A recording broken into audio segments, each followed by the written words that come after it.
ചോറിനും ചപ്പാത്തിക്കും ഒപ്പം കഴിക്കാൻ പറ്റിയ ഒരു അടിപൊളി തക്കാളിക്കറിയാണ് ഇന്ന് നമ്മുടെ സ്പെഷ്യൽ. ചട്ടി അടുപ്പത്ത് വെച്ച് അതിലേക്ക് ആദ്യം തന്നെ 1 ടീസ്പൂൺ ഓയിൽ ഒഴിക്കുക.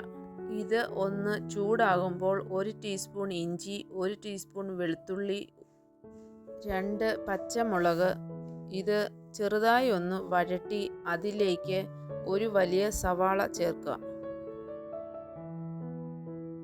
സവാള ചെറുതായി ഒന്ന് വഴറ്റുക.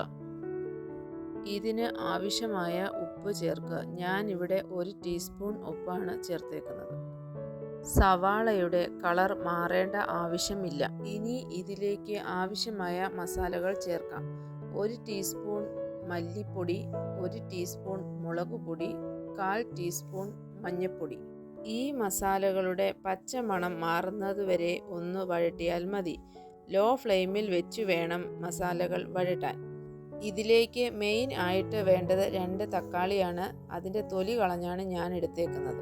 ഒത്തിരി ചെറുതായിട്ട് അരിയേണ്ട ആവശ്യമില്ല. തക്കാളിക്ക ഒത്തിരി വെന്തു പോകരുത്.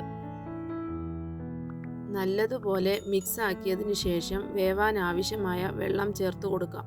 ഞാൻ 1/4 കപ്പ് വെള്ളമാണ് ചേർത്തേക്കുന്നത്. ഇത് വേകുമ്പോഴേക്ക് ഇതിന് വേണ്ടുന്ന തേങ്ങ റെഡിയാക്കിയെടുക്കാം.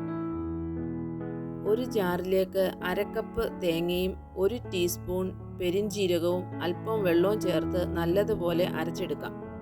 5 മിനിറ്റ് മതി കറി വേവാൻ. ഇപ്പോൾ കറി നല്ലതുപോലെ വെന്ത് കഴിഞ്ഞു.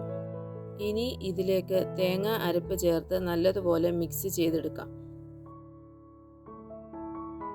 തേങ്ങ അരപ്പ് തിളയ്ക്കേണ്ട ആവശ്യമില്ല. ചെറുതായി ഒന്ന് തിള വരുമ്പോൾ ഗ്യാസ് ഓഫ് ചെയ്യാം. ടൊമാറ്റോയുടെ തൊലി ചെത്തിക്കളഞ്ഞതുകൊണ്ട് കറി കഴിക്കുമ്പോൾ തൊലി മാറ്റി വെക്കേണ്ടി വരത്തില്ല. ഇതിലേക്ക് നമുക്ക് താളിച്ച് ചേർക്കാം.